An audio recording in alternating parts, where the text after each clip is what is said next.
So I was scrolling through Etsy the other day and noticed that vintage ghost paintings are totally trending in Halloween home decor. So instead of buying one, I thought to myself, why not attempt to make one yourself first? It fits with my personal philosophy of using what I have at home before heading to the store. In today's video, I'm going to take you on that very journey using just 5 basic acrylic colors and a simple canvas. All right, all you fabulous ghosts and ghouls, let's get to it. For the first step, I'm adding ultramarine blue, yellow ochre, raw umber, and titanium white straight onto my canvas. These colors together create the perfect eerie, dramatic sky. I'm using a flat brush here and blending them together with some nice horizontal back and forth strokes. To make it even spookier, I added a few more drops of white right near the horizon. Basically, I wanted my sky to be darkest at the top and fade into a lighter color as we get closer to the horizon. And remember here that you can always fix your colors as you go. If you want your sky to be a bit more blue like I did here, just add a drop of blue and reblend.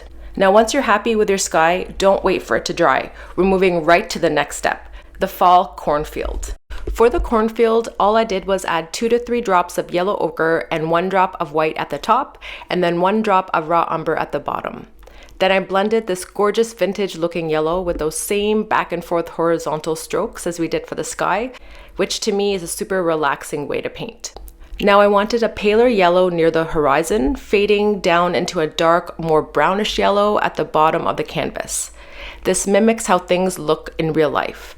Basically, things further away from our eye appear lighter and duller, while things closer to our eye are punchier and more vibrant. Now let's add a distant tree line right along the horizon. I mixed a bit of blue, black, and white to create a nice dull, dark blue-gray that really stands out against the sky. So basically you want a nice contrast between the sky and the tree line. I used my medium round brush and I'm making these loose strokes to block in the trees with a fun technique of dabbing and dragging. Now here's a tip, hold your brush at the very end. This gives you less control, which is super fun and way less stressful when you're painting. I'm basically just dabbing and dragging across the horizon line, but leaving a little opening for my focal tree that we'll add in a later step. And remember, we're mimicking this nifty phenomenon in real life called the atmospheric effect. It's where things that are further away from our eye appear hazy and have a bit more blue in them. Now for this quick step, I just wanted to add a little bit more variation to my sky, so I grabbed some white and just dragged it across the canvas in certain areas while the paint was still wet. The next step, we're going to add a little bit more detail to the cornfield. So all I'm doing here is grabbing some yellow ochre and lightening up with some titanium white. And then I'm grabbing my fan brush and I'm creating these wispy, grass-like strokes at the horizon of the cornfield. And the fan brush is an awesome brush to create this texture and effect. So I'm basically adding it all throughout my cornfield sparingly, but I want to focus more of that paler stroke towards the horizon because things are paler further away from your eye and they're crisper towards the eye. So we want to keep that same effect. Now, while we wait for our cornfield to dry, we're going to move back into our tree line, and the tree line is not dry here. We're working wet on wet, which is a painting technique which creates a really cool effect. So here we're going to add some tree leaves that are more closer to our eye, so they're going to be more vibrant. So I've mixed here a combination of that same blue, white, and black, but just a little bit darker than the original blue behind it, and that's just going to make these tree leaves look closer to our eye. And I'm using that same loose stroke to create some really loose leaves, which is really fun to make. And remember to hold a paintbrush at the end of the paintbrush to give you less control. Now for the part you've all been waiting for. We're going to paint our spookily cute ghost. I'm going to be using some pure titanium white with my round brush to create that flowy ghost shape right in the middle of our cornfield. Now, a pro tip here is to keep your paint really thin with adding a little bit of water so it's easier to paint the overall shape and fill it in with white.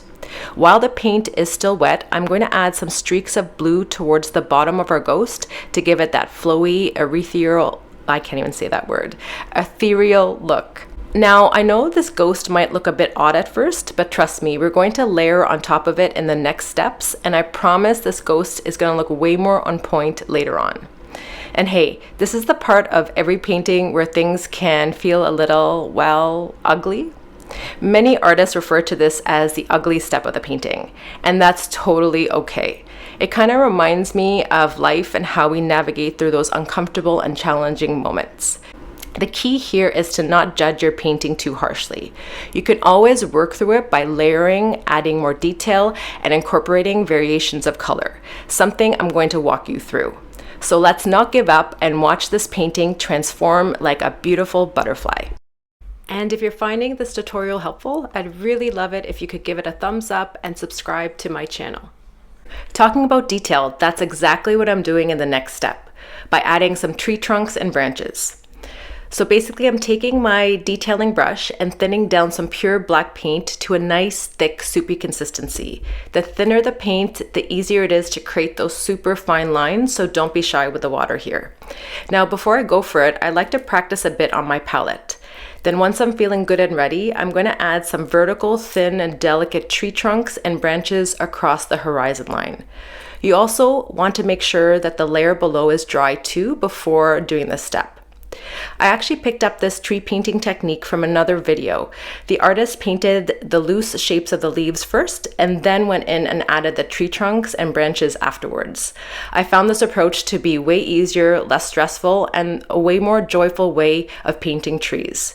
So I'm going to carry this technique across the entire horizon line, painting in those tree trunks and branches until I'm happy with how they look. Next up, we're adding in a spooky focal tree that's closer to us, which means it's going to have a bit more detail. Now I'm using the same thinned down black paint and my detailing brush to paint in a thicker tree trunk and branches. Now I know trees can seem super intimidating to paint. I used to feel the same way, but here's a tip that really helped me. I think of trees like snowflakes. I know that sounds weird, but basically trees are fractal patterns just like snowflakes. Each branch is just a smaller, thinner version of the one it's coming from. So just focus on layering and letting the branches get smaller as they reach out. All right, next up, we're jumping back into our cornfield, which is all dry and ready for some layering. I'm grabbing some pure yellow ochre straight out of the tube and using my fan brush to create those nice wispy texture strokes across the cornfield as we did in the previous steps. I'm being intentional here too, not adding any of this color near the horizon because I want that area to stay the lightest. Instead, I'm focusing on adding more of that color towards the bottom of the cornfield. I also try not to cover up all the beautiful variations of light and dark layers below. I like to let some parts of every layer I paint show through in my final piece. This little trick helps give the painting more character and depth, making it feel more alive. Now let's add a simple shadow below our ghost to give it that magical floating and hovering across the cornfield look. I'm taking some pure raw umber or brown with my round brush and I'm painting in that shadow. Now the shadow will really help ground our ghost and bring it to life in the spooky scene. Now before moving on to adding some tall grass at the bottom of our canvas, I wanted to add a little bit more brightness and lightness to the horizon, the cornfield at the horizon. So I added some yellow ochre with a lot of white to create a really pale yellow, and then added some more of that wispy strokes to the top just to bring a little bit more lightness to the horizon. Now let's paint some gorgeous, warm, fall-colored cornstalks. Since these are the closest thing to our eyes in this painting, we're going to make them stand out a bit more. We're going to have these cornstalks poking up from the bottom of our canvas and flowing in the wind. So instead of straight lines, let's go for some curves and gentle bends in different directions. Now I mixed a bunch of variations of yellow using my yellow ochre and white to make sure our cornstalks pop against the layers below. Just have fun experimenting with all those different shades of yellow and adding some flowy strokes to create your cornstalks. To help paint them more naturally, or just because it's a super relaxing way to paint, picture yourself sitting on a hill, watching those stalks dance and sway in a crisp autumn breeze.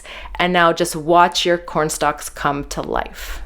So I also end up adding in a darker version of the yellow by mixing some brown into my yellow ochre paint at the bottom of the canvas to give a little bit more depth. All right, now we're heading back to our friendly ghost. Now remember earlier when our ghost looked a little funky because of all those harsh blue streaks? Well, now it's time to soften those up by layering some pure white paint over top. We initially added the blue to create an interesting shadow that made it look like the white sheet, or whatever real ghosts are made out of, was flowing naturally. But why did I pick blue for the shadows, you ask? Well, here's a fun fact. Shadows in real life are inherently blue. I remember the first time when I learned that, and it totally blew my mind. Ever since then, I've been all about using blue for my shadows. It's my go-to trick for adding that extra dose of reality.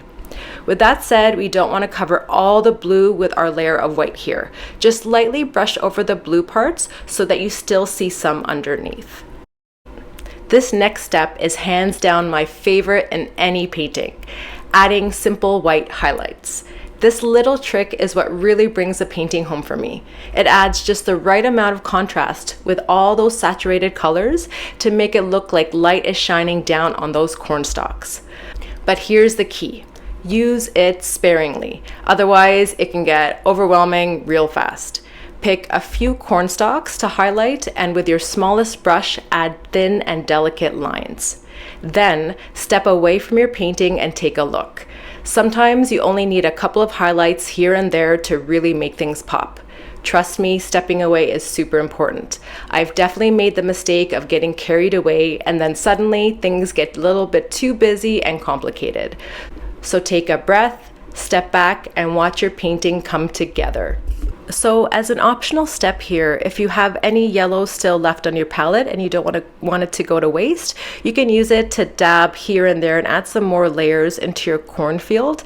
Adding more layers is never a bad idea and adds more dimension, more interest to your painting. So if you want to go ahead and do that, you can here. But if you don't have any more yellow left on your palette, then you can jump to the next step. I wanted to soften my shadow because I found it was a little bit too harsh. So I just added some more of that, some of the yellow on my palette that I currently have right over top of that brown, just to soften the shadow below the ghost. All right, we've made it to the final step of our vintage fall ghost painting. Now it's time to unleash our inner ghost with those quintessential ghostly eyes. I wanted my ghost to look friendly and approachable, so I chose oval, rounded eyes, painted with some thinned down black paint using my finest detailing brush. But if you're feeling a bit spooky or even sassy, go ahead and experiment with different eye shapes and expressions. I absolutely love it when people add their own flavor and style to painting tutorials. Remember, it's all about making it uniquely yours. So have fun here with this step and let your ghost radiate its own special spirit. And that's a wrap on our vintage fall ghost painting. Thank you so much for joining me on this journey of turning an Etsy Halloween wall decor trend into a handmade adventure. I hope you have as much fun painting it and adding it to your own spooky Halloween decor as I did. If you enjoyed this tutorial, be sure to like and subscribe for more crafty projects in the future. Until next time, sending you lots of peace, love, and beautiful color.